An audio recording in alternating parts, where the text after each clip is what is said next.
Hello and welcome to the Freedom Anarchist News Review. Back after a week break. With me tonight I have Andy Minker. Hello Andy. Hello. And tonight we are talking about the fragility of centralized tech, Starmer's latest Gaza drama, why AI doesn't help productivity, and of course the top freedom stories of the week. The first of these being the most, he says, sorry, having lost his place. This is always the problem. Starting with the Maccabi debacley. This is obviously the big story of the week has been, or big story of the week, last week and a half, has been the banning from an Aston Villa game of football hooligans who happen to be Israeli, and the Labour Party's impressive screw up in throwing a major tantrum about how it was all down to anti-Semitism. And then, of course, Maccabi fans responding to this by having a riot and injuring 16 people, including 3 police officers, who obviously count for at least 30 normal people, which is all very humiliating for Mr. Starmer. So, Andy, your initial thoughts on the whole Uh, foolish enterprise? um, yeah, and there's multiple layers of stupidity as usual, and as usual, it starts with the cops. What they're thinking, they must have known it would be a very controversial thing to put in a recommendation, which the council has followed. And the only thing that really occurs to me is that they can obviously they could police it quite easily. At the most, you're going to get a thousand or two of the Maccabi fans over. So the obvious thing to me is that they didn't like the optics of them frog marching the Jewish supporters to and from the game and battering them when they tried to kick off. So I think that they might be more than covering their own back, not on the level of disorder, but on the being seen to be um, looking as like the fascists that they genuinely are, or would aim to be. Um, with Starmer, of course, he is stuck in his usual problem of we do everything by the proper process, and it's been done by the proper process. Then he doesn't like it, and so rather than actually do anything, he's made some noises and then been left to stew, proving that he's ineffective, indecisive, uh, and um, shit scared of both of the left of his own party. Any further criticism coming from the right or America, um, and has got the worst of both worlds again. The um, who could have predicted that? He's almost never done it before. Yeah. No, Um, but yeah, I think it's like it's also it's the way in which Starmer doesn't just make these bad decisions. He manages to make them as unpleasantly, like the way in which both he and the Labour Party in general, Lisa and Andy as well, insisted on not just saying, well, it's a great shame that that we can't guarantee the safety of these vans, and it says bad things about blah blah blah. It was actively saying the decision itself was anti-Semitic, and just this kind of bizarre. Given that Birmingham is an all Labour city, but some of them are rather, you know, more marginal than you would expect, and obviously there's a very large Muslim population in Birmingham, to kind of weigh in a way which really says to Birmingham people living in Birmingham and Muslims in Birmingham in particular, we don't care about your safety at all, and we're just going to describe you as a bunch of anti-Semites. It's really, it's like I don't understand the logic of this on a political basis. Like I understand it on a international politics basis, as you say, it's something where they're in hock to American influence primarily, and America doesn't like these kinds of things going on, and they want to kind of look as far as possible plausible to the Israeli government in saying, we support you and all the rest of it. Those are international policy decisions which you can kind of be like, this is unpleasantly cynical, but I understand why you're doing them. But on a base political level for your own electoral survival, made no sense at all. Like it's not even not even on a grander level, like on a nationwide level. Almost nobody thought, oh well, the police were making this decision out of anti-Semitic reasons, or the police were wrong on making the decision. Like as anarchists, we can kind of look at this stuff and say, well, should the police be making decisions on who can and can't come to a football game or whatever? But like on a broad spectrum public policy basis, it's fairly much accepted practice that clubs and police work together to say who can and can't come to games, and has been for a long time. Like that battle was essentially fought out in the 90s and 2000s, right? Was this whole thing of no, football hooligans will get banned en masse because we don't like this sort of thing taking place on a Saturday afternoon in town centres. Like I Yeah, remember this happening. Um, yeah, the good old Football Supporters Act of 1989, which is first gave them the power to um, throw fans out if they didn't like it, yeah, and the licensing of all football matches. The interesting contrast is that the police have banned UKIP, the new little UKIP, not the old UKIP, from having any assemblies of protest in Whitechapel this Saturday. That has not got any national grip so far. It's in theory a very clear overreach of the police powers under Section 14 of the Public Order Act, because it frankly amounts to a ban of a political group holding any form of demonstration in a whole borough, and could easily be spun as Whitechapel being a no-go area for white people by the far right. Starmer is deadly quiet on that. Um, um, you could say that he has that wonderful lawyers by blind spot for the police. Having worked as a lawyer, he knows that the police are thugs. Uh, Having worked with anarchists, he's got detailed knowledge of the police being thugs. Um, but he can't ever criticize them or their actual decisions, and that is one of the reasons that, in many ways, Labour governments are easier to sink into the restriction of civil liberties, more so even than the Tories, who would like to, but know that they're seen as the Tories restricting civil liberties, whereas Labour can say, oh, we're just supporting the police. Um, so we'll see if there's any further contrast.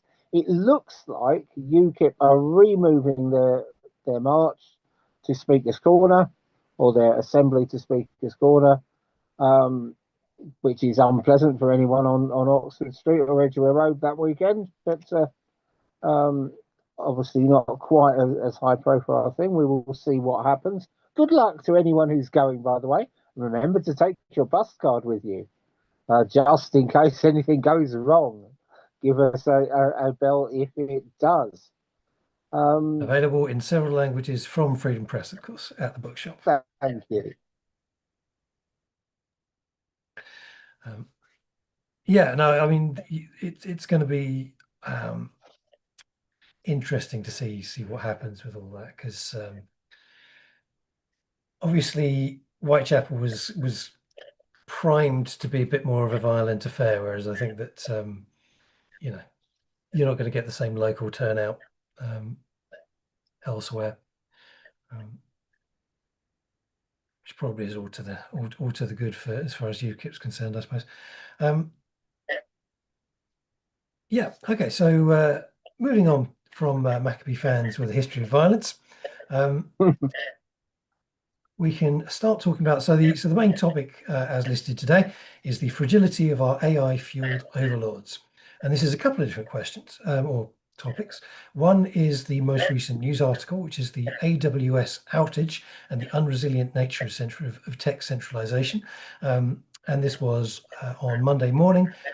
The outage of Amazon's web services, AWS, hit WhatsApp, ChatGPT, PayPal, Epic Games, many government services, and of course, other services worldwide for much of the day.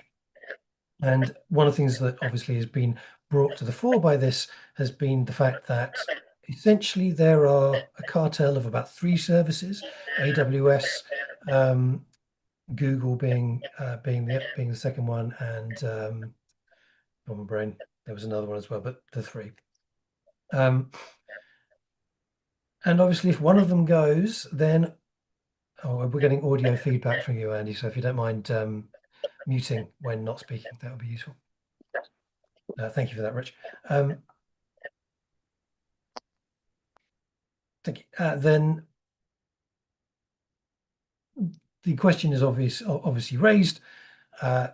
If you've got these hyper centralized services across global scales, there is an anarchist perspective in there that decentralization may not be a bad thing.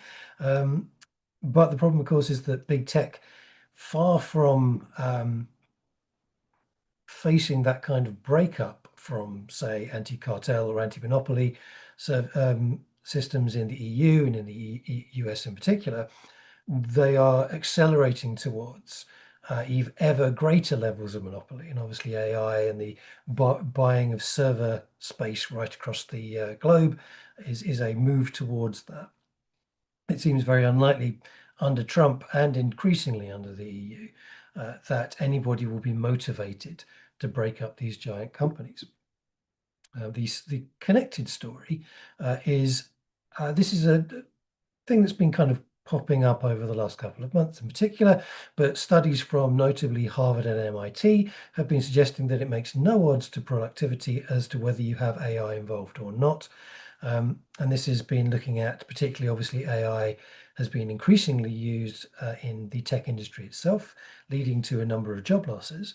But 95% of companies have said this does not appear to be making much difference to our month-on-month productivity levels. So the question, I suppose, that arises is, I don't think we've really talked extensively about our views on AI, partly because I think it's quite difficult to jump in on these kind of subjects when you are not a tech specialist.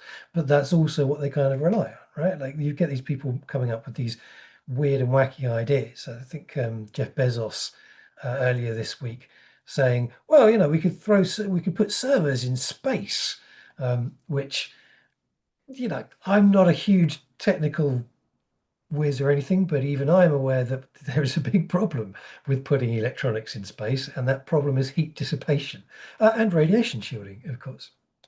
But someone like Jeff Bezos, because he's a billionaire, and obviously we know that this is the case with Elon Musk as well, and Peter Thiel, and these people come out with all of these bizarre ideas, but because they are billionaires who have made their wedge in tech, they are taken very seriously, and there's lots of sage nodding and people saying, well, is that realistic?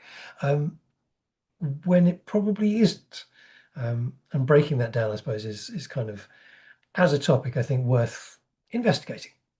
So yeah, Andy, I don't know whether you've read into AI or what your general take has been thus far as to whether it will in fact uh, create a singularity that destroys us all or elevates the three or four tech barons to godhood. Um, what's your views? Yeah, it's a difficult one. I mean, as you mentioned, the example of servers in space, I just think they're going to fall down. There's lots of very simple, practical stuff with technology and its vulnerabilities that those who are enthusiasts for it don't realize. There is also that have you thought through what the consequences will be? Whether that was something like CFCs in um, spray cans, whether it's lead in petrol, they can have catastrophic effects when they seem extremely useful now. Now, um, productivity, that doesn't surprise me because AI is not actually doing anything. It's providing information and sorting it, but probably our society is not constrained by a lack of information at the moment to the extent that everything will get suddenly better. Um, if you had 10,000 years ago been able to go on the internet and discover that someone had invented this wheel thing and that everyone could now make wheels instantly rather than it spreading very slowly, that would speed things up in a quite literal way. But um, the thing is that Western society is personally reliant on it. If all these things collapsed tomorrow, then we would go back to a paper system. We'd probably end up paying in cash, which means that the banks wouldn't be able to skim as much money off transactions as they are currently doing, but of no further harm.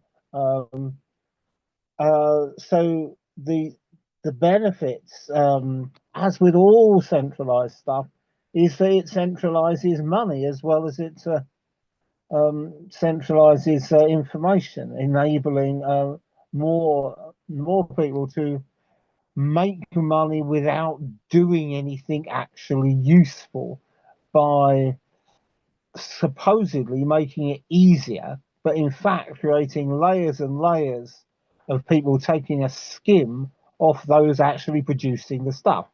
Even if those actually producing the stuff now are machines, um, the underlying situation remains as good old Kropotkin was rattling on about 100 years ago.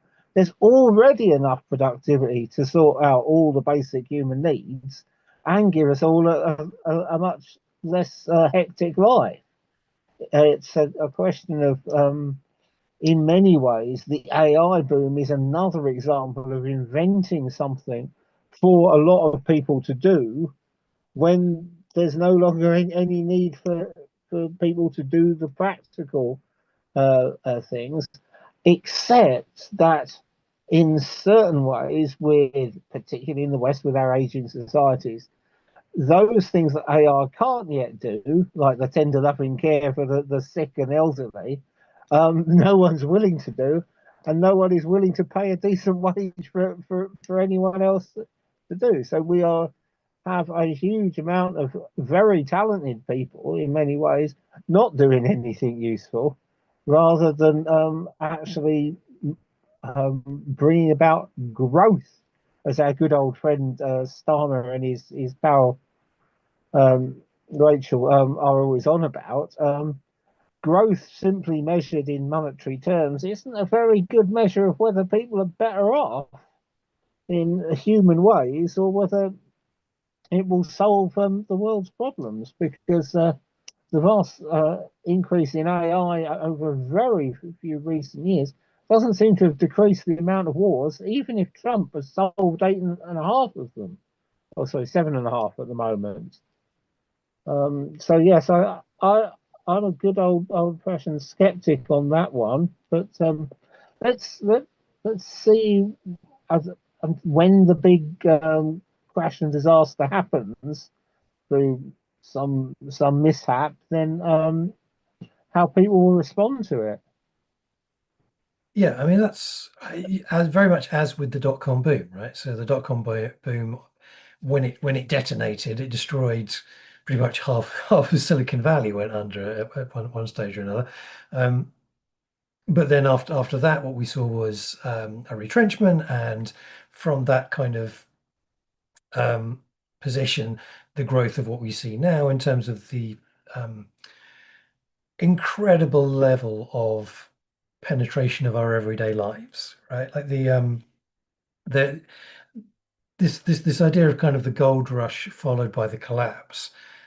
The collapse itself didn't end the that kind of march of technology into the, sort of invading how we live. Um, it kind of stratified it and focused it in many ways. And I think the whilst a lot of people are talking about the oncoming AI crash, and I think that is pretty much inevitable. The amount of speculative money that's gone into Tesla, for example, um, with this bizarre idea that Tesla is going to be worth pretty much, as much as entire large economies combined, through its ability to build robot butlers and have self-driving cars and something to do with AI, and maybe that'll replace lots of jobs. It's very unclear what they mean by that. I mean, the ultimate with AI, the large unspoken, um, is that it gets rid of jobs, but it's entirely unclear how it produces a stable capitalist economy. Now, in most productivity gains, you can kind of see, and like in terms of the Industrial Revolution, for example, the Industrial Revolution allows us to, as you note, increase physical production of things people need. And Kropotkin, and Marx identify this and say, well, these productivity gains alone are fantastic things which will uh, make us able to feed everybody and clothe everybody and house everybody. And a revolution will be able to be self-sustaining with or without further technological advancement. Um, and then you end up with kind of overproduction crisis, the Second World War, et cetera, et cetera, et cetera, rolling series of overproduction crises. But unlike those, or the agricultural revolution in India, et cetera, the technological overproduction crises are just replacing, for the most part, jobs provided that don't have physical productivity.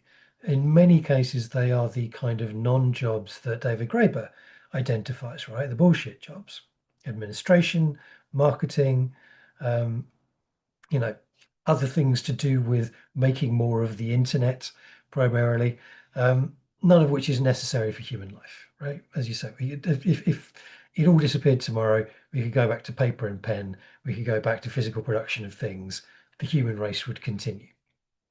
Um, so when AI replaces all of these bullshit jobs, what do? We can't find replacement bullshit jobs. Those were already the replacement jobs. Um, like there's talk of kind of setting up universal basic income instead. But again, like universal basic income would be based on what? The taxation of the tiny percentage of ultra rich to whom all of the skimming that you talk about goes upwards to. They have seemed very reluctant to do that, right? Like it's not really in the nature of billionaires to say, fantastic, all of this money that we've managed to scrape and hoard and steal, we're just going to put into a UBI system now. This I don't like the logic isn't really there for any of this to happen. Um, Unless you're talking about like the Ayn Rand version of this, right? Or the hugger hoodie David Cameron version of this is to say, well, altruism of the rich can take the place of the function of the state. To which Peter, well, yes, exactly. And the likes of Peter Thiel interpret this as the advent of the techno monarch to all intents and purposes, right? Like the guy sat on his throne handing out checks towards what is it, effective altruism, things which he thinks will make the world a better place. And you look at the decisions these people already make, the things that they already say, like the idea of Peter Thiel, a man who thinks that Greta, no word of a lie, thinks Greta Thunberg is the Antichrist when Donald Trump is right there, is is capable of logically and clearly thinking through how the human race should be funded. It's, I cannot think of a more haphazardly drawn dystopian. Like if you sketched it out for a book, it would look hilariously bad. No one would publish it. Um,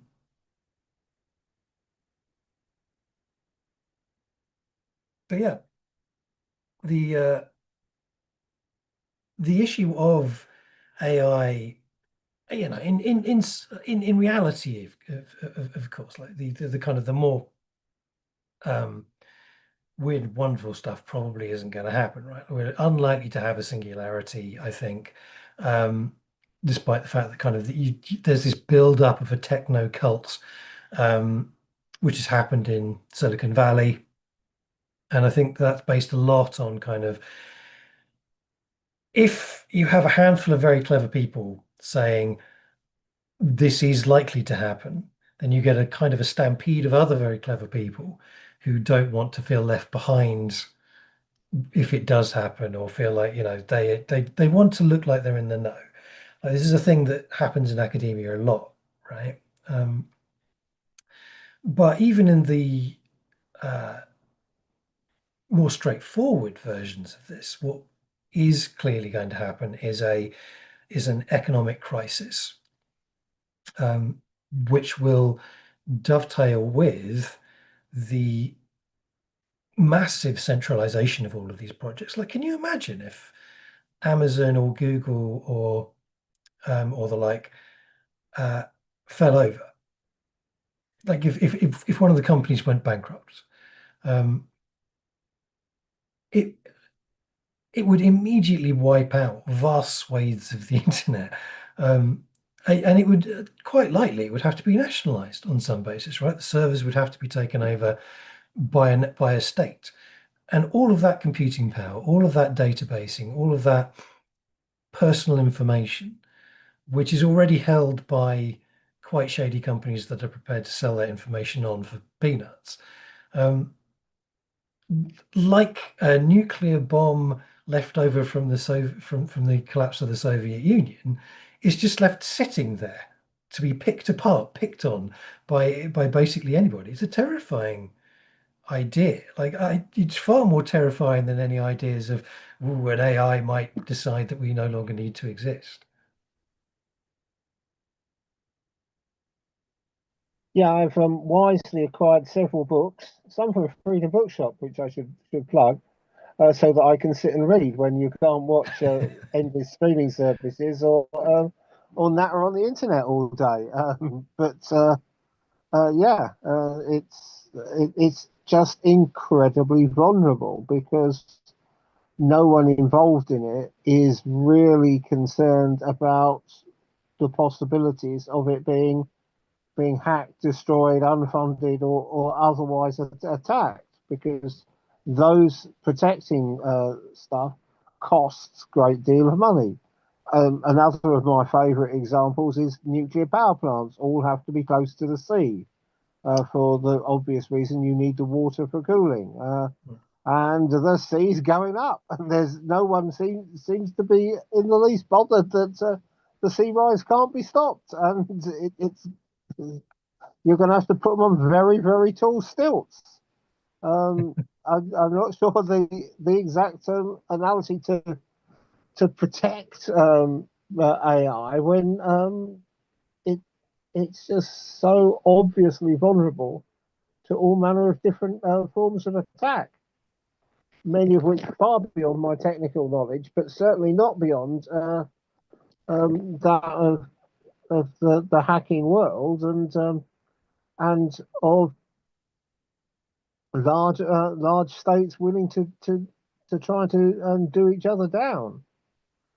Yeah, I mean, it's astonishing to me that there seems to be almost no, like, even from states themselves.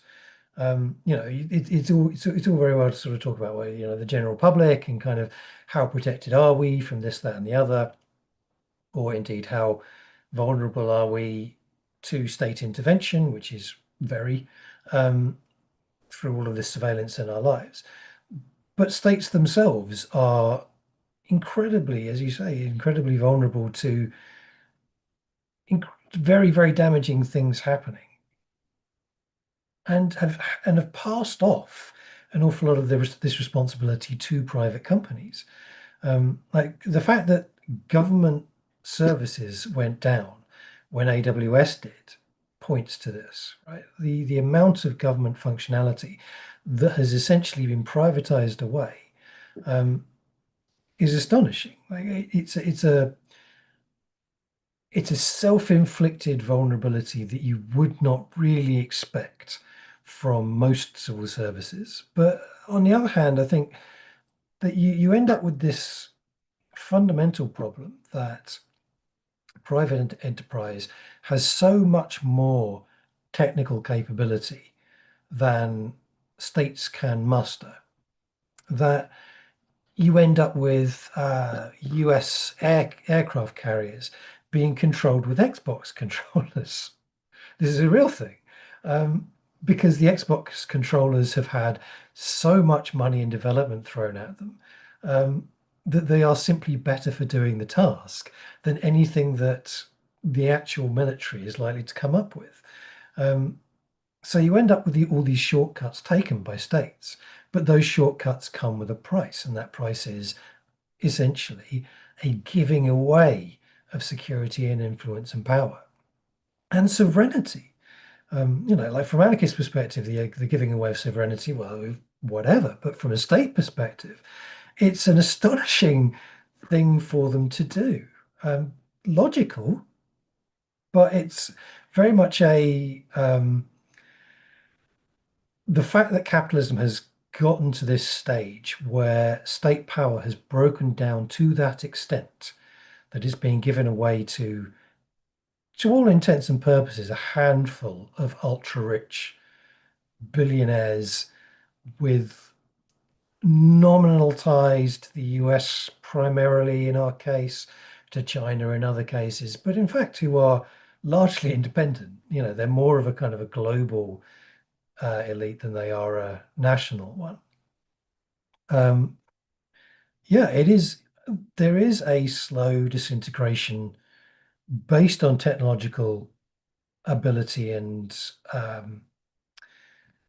integration and know-how uh, that's happening before our very eyes, and it's one which the US is benefiting from because obviously it has the billionaires, physically has them, um, and which Europe and the UK is being dragged further and further into, I think. I mean, I suppose the question is from a human grassrootsy perspective, what's the sort of thing that anarchists should be advocating and working towards? Like there's plenty of books you can kind of look into, which most of which predate the advent of social media, even, which have all kinds of ideas about how you decentralize and decouple from all of these ultra powerful services, many of which, things like Collectiva and Mastodon. The Fediverse is a kind of an attempt to um, second guess or move away from the big commercial outfits. You've got books, the Anarchist Library, Post-Industrial and Digital Society came up um, towards an anarchist cybernetics, etc., etc. Um,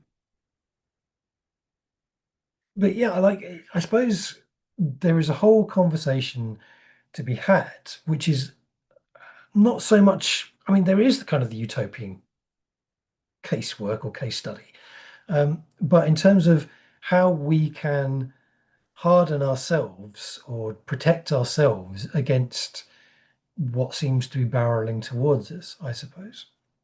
I think possibly it's one where we need to have a more technologically minded person bring them in and say, okay, so lay out a plan here. Because, we can kind of pull all these critiques broadly from common sense, I think. Um, but the actual process of resisting it it's a difficult one because it's not just about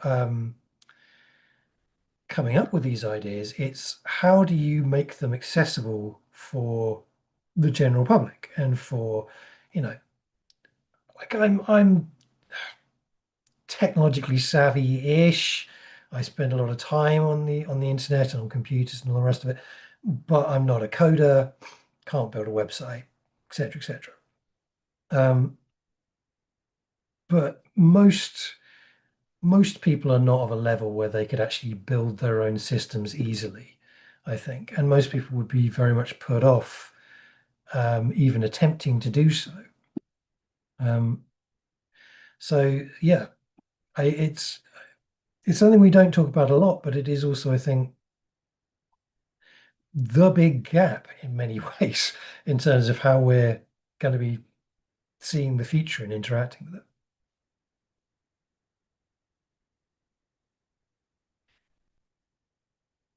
How are we doing for time?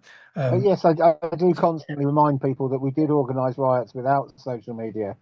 It is just possible. Uh, the solution, just get uh, off the internet, just stop it. yeah. Cracking, yes, very true. Um, all right, so I'd quite like to finish up relatively early um, today. So what I will do is rattle through the stories which we've got on the list, and we can maybe talk about one of them if it strikes your fancy. Uh, the stories from Freedom this week include Gen Z revolts in Morocco and Madagascar. This is a piece by Lundi Matin, probably Matin, um, which involves them going to northern Morocco last week and was talking to supporters of the Gen Z 212 movement.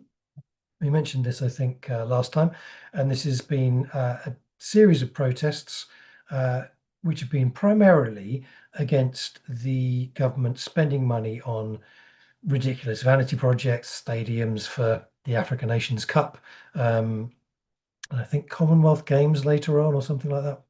Um, but it's a really interesting, ends up interviewing members of the movement and talking about both that and the protests, which similar Gen Z primarily protests, which have been going on in Madagascar against corruption um, and mismanagement.